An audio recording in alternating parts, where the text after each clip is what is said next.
Exactly. Ready? Okay. Good evening. We're ready to open the meeting to the public.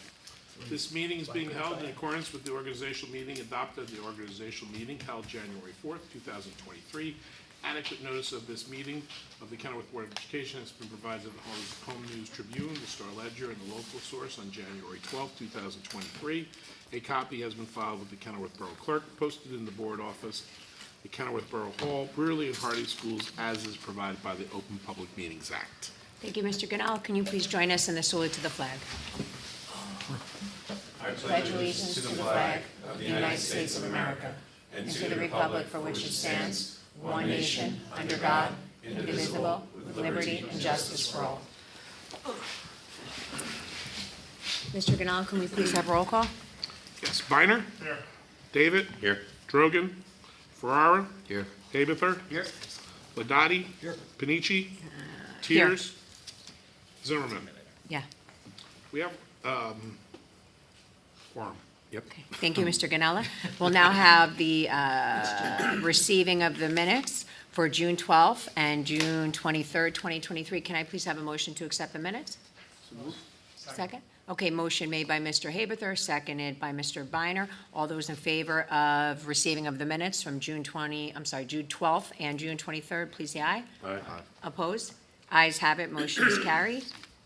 Next, Mr. Ganella, do we have any monthly correspondence? Yes, we have two items this evening. We have a thank you note from Candace Grimaldi to Mr. Arlington, Mr. Davies, Mr. Ganella, and the Board of Education regarding her induction into the the Hall of Fame, and the reception that was held on for that. We have an email sent on July 5th from myself to the Board of Education regarding the July 4th storm damage and the necessity to invoke an emergency contract. Okay, thank you. Can I please have a motion to accept the monthly correspondence? Aye. Motion, second, please. Second. Okay, motion made by Mr. Ferrera, seconded by Mr. Haberther. All those in favor of accepting the monthly correspondence, please say aye. Aye. Opposed? Ayes have it, motion's carried. Thank you very much. Next up will be superintendent's report and presentations. Mr. Arlington. Sure, thank you. I'm going to devote my July report solely to HIB. So you'll be looking at cases from June in your packet. There were 2 cases of HIB that were investigated at Brearley. Both were founded. So I'll give you a second to look at the chart that summarizes the details around those cases.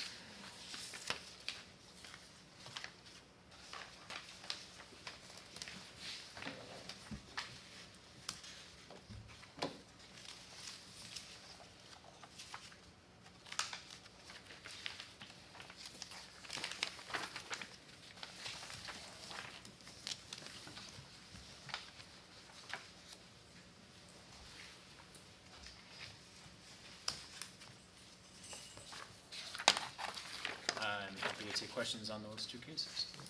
Anybody have any questions? Just a question, if overall, let's say something happens and we have to suspend somebody for like 5 days at the end of the year, does that, and they're not gonna be, they're like a junior or a sophomore, does that carry over to September, the suspension? That has not happened since I've been here, but And I just thought of it, I'm I have sorry, done it just, that before in a prior Okay. district. It's a lousy thing to do. I'm sure, yeah. And doesn't make much sense. Okay, So I Good try answer. not to do that. Yeah. thank you. Mr. Tiny, anyone else questions? Okay, we will now have report of committees, review of resolutions, and board discussion. Up first is finance, facilities, and negotiations. Mr. Ladati. Okay, the facilities, finance facilities committee met tonight. We just went over actually a bunch of things for the referendum. One was the athletic fields. We also talked about the potential remediation of that field, and the cost and the issues that are involved in that. And, the cost could be a little bit higher than we thought, but we have filed with our insurance company. Number 2 was the HVAC project. We got some bids closer to our projected costs, so that's a good sign, and Vince is gonna continue to work on those issues to try to get it closer to, like I said, our projected costs for the referendum. Vince and, I also met, and his team, I guess with Kyle, also met with the Kenilworth Police Department, Kenilworth Fire Department to review the plans, including site plans and egress plans, sprinklers, standpipes, traffic concerns, safety issues, etc. We spoke about the storage areas. We also, Vince also was dealing with the planning board, so we sent those documents of the projects. We also went over, you all know the status of the hallways. Vince has been clearly keeping you updated on the damage from the water in the hallway. We all went to see it tonight, the members of the committee. So far, it's better than we thought, Vince, with the concrete slab underneath is not damaged. The pipes are clean.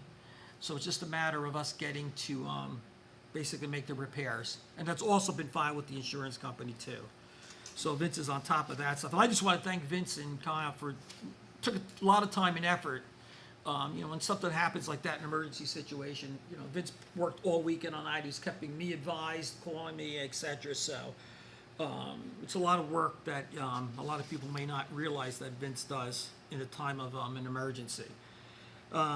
We talked about investment strategies, and that's kind of about it of what we did on the committee. Vince, do you want to show some of the Sure. slides from? We spoke about some of the sites, some of the referendum project, and then I'll go into resolutions after that. So. Very shortly, we will be running out to bid for both the athletic field renovation as well as the addition as an alteration project. So we thought it'd be a good opportunity to show you some of the work that the committee has been doing behind the scenes. So the first one is an overall scope of the work, which shows up in the left-hand corner, the new addition, in the right-hand corner, the new addition in gray there, as well as the resized JV soccer field. You will also see the entrance or the loop. We're not really calling it a drop-off loop because that's not really going to be used for drop-off during in the morning. It might be used for dropping off in the during the day or picking up a student during the day, but in the morning it will not be a drop-off since middle schoolers will be still coming in that back entrance. So this basically shows the overall site of the athletic renovations as well as where the new addition is going. Man, this thing's not cooperating today. This is an overview of the athletic field. Will be a synthetic turf. You will notice that we had to adjust the place of the high jump. NJSIA regulations have changed the size of the high jump. So it can no longer be in the end zone or the D zone, which we used to call it, behind the end zone where the brewery is there. You can see that's where it is currently. So we have pushed it to the east in that little rectangular box there. That's where the high jump will be. As well as the sprint track going up at the top, that also had to be lengthened. So that impacted our ability to keep the shot put area where it was. So you'll see also the shot put area in that green box also to the east, which is right here, right of that orange box is where the shot put is going to be. Also, I'd like to note that we've put a concrete pad adjacent to the home bleachers, which will be able to put porta potties and porta johns there during athletic events since we only have the 2 bathrooms on site. I mean, we have multiple bathrooms in the building which are open up for facilities, but we know people don't like to walk that far to take care of that. So that will be something that we will also address. Once again, this is a better, clearer view of the entrance in front of the new middle school addition and science wing, which is in the darker gray, as well as the resized soccer field. we're moving away from the pole barn concept that we talked about earlier, and moving towards this type of storage facility for a couple of reasons. Primarily because of cost. The pole barn would have been a lot more expensive, but it also exceeded our really need for it. These type of storage containers will enable us to partition it off for things such as the hurdles or the soccer or Pop Warner, so we could better define the spaces. And we could also relocate them on various parts of the facility without having to really do too much work. And they are about half the cost, and I think they'll be much better for utilization purposes than what we had talked about, one central pole barn. So you might as well put the hurdles, for example, right next to the track as opposed to, all the way closer to the building. The final piece I want to go over is the auditorium seating. The principals have selected their colors. You can see Harding's on the left and Burley on the right. Trying to keep with the school colors, and that's about it. Thank you, Okay. Vince. Appreciate it. So, again, Vince and Kyle and the committee's put a lot of time and effort into these projects, and I think it's just gonna be great for, I guess, the overall district and for learning, et cetera. So I think it's a good thing. As to resolutions, one is the Mr. Superintendent's, Mr. Kyle Arrington's report. 2 is the bill list with / payments. 3 is the financial report. I reviewed both and found them to be proper and in order. I didn't find any outliers. 4, there was no line item transfers greater than our cap at greater or equal to 5,000. 5 are the workshops, which there are very few this time of year. 6 is the payments to the SSP architects for referendum work. 7 is tuition reimbursement. 8 is the Brearley Gymnastics team. Dayton effectively dissolved our co-op agreement with swimming and gymnastics due to the financial constraints on their end. Union has agreed to allow 2 students to participate in gymnastics to practice with them. So that's what 8 is all about. 9 is the sidebar, which allows Brearley to run its new schedule next year. And that's all I have on resolutions. I have nothing on negotiations at this point. Do you want me to do the policy and regulations now? Please, Okay. thank you. So, for my committee, or for finances, it's, R 6115.0, federal awards, funds, internal controls. So the Office of Fiscal Accountability and Compliance, which would be the OFAC from now on, indicated that a school district should have a procedure / regulation to include, among other things, a description of the process used in the district for grant and budget development through the closeout of the grant. In addition, the OFAC recommended the district's regulation should include a required training tool and guide for employees to be developed locally by the district. Then there's P 6115.04, federal funds, duplication of benefits.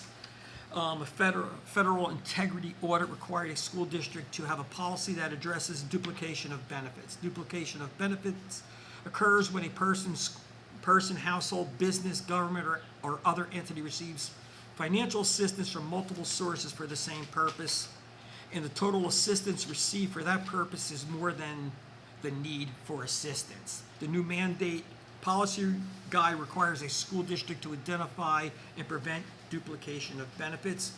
Finally, P 6112 is just a name change from an OFC audit. Carl D. Perkins' Career and Technical Act of 206 has been changed to Strengthening Career and Technical Education for the 21st Century. And that is, that's it. That's all I have. And I will take questions or at least field them for Vince to answer if it gets too complex. If not, I am finished. Questions? Thank you. Thank you, Mr. Wadati, Mr. Ganella. We will now move on to personnel. Mr. Haberville, thank you. There are 10 resolutions tonight. Resolutions 10, 11, 12 are the approval for hiring teachers. Resolution 13 is the approval of paraprofessional and lunch aides. Resolution 15 is the approval for a change in salary. Resolutions 16, 17, and 18 are the approval of payment for unused and/or vacation days. And Resolution 19 is the approval of home instruction. And that is all for personnel. Anyone, any questions for Mr. Haberther regarding anything related to personnel? No? Okay. you.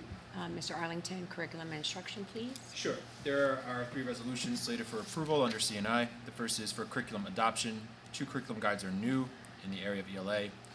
One is revised, transition, that's for our special ed program. Resolution 21 is for a teacher to write curriculum, intro to robotics.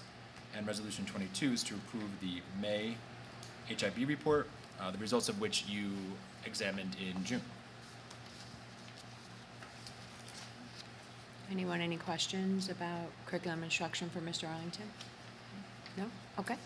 Anyone with old business? Okay, we would just like to remind everyone to look at the website for referendum updates and anything related to the opening of school. Any new business? No? Okay. We'd now like to open up the meeting to the public for comment. Do we have a motion to open up the meeting to the public? So moved. Second? Second. Okay, motion made by Mr. David, seconded by Mr. Haberther. All those in favor of opening the meeting to the public, please say aye. Aye. Opposed? Ayes have it, motion carry. Mr. Ganella? The public comment will now be accepted. The Board of Education sets a limit for the public to speak at the board meeting to 5 minutes per person unless prior permission has been granted by the Board of Education to extend time pursuant to KBOE bylaw 0167. If you come up, please state your name and your address when you make your comments. Okay. Any public that would like to comment at this time? Okay, I'd like to make a motion to close the meeting to the public. So moved. Second? Okay, motion made by Mr. David, seconded by Mr. Haberther. All those in favor of closing the meeting to the public, please say aye. Aye. Opposed? Ayes have it. Motion carries. Mr. Ganella, are we ready to vote on roll call of resolutions, please? As soon as I type the word Haberther, yes. Sure. There we go. Okay. I just put Habe, H-A-B. That's how I put up my notes. Habe. Okay. There are 25 resolutions on the agenda. However, one will be voted on after closed session. So this is for resolutions 1 through 24 on the agenda. Do any of those need to be voted on separately? No. Okay. Biner. Yes. David. Yes. Ferrara. Yes. Haberther. Yes. Ladati. Yes. Panici. Yes. Motion's carry unanimously. Okay. We are going to closed section, correct? Yes. Can I have a motion, please? So moved. Second? Okay, motion made by Mr. David, seconded by Mr. Byer. All those in favor of going into closed session, please say aye. Aye. Opposed? Ayes have it, motion's carry. Mr. Ganella, please? Yes, be it resolved, the Board of Education, that the Board of Education meet in private session from which the public shall be excluded to discuss the topic of personnel, which private discussion is being held pursuant to Section 7B and A of the Open Public Meetings Act. Matters under discussion will be disclosed to the public as soon as final decisions are made and voted upon. Okay. Thank you, ladies. Hope you're having a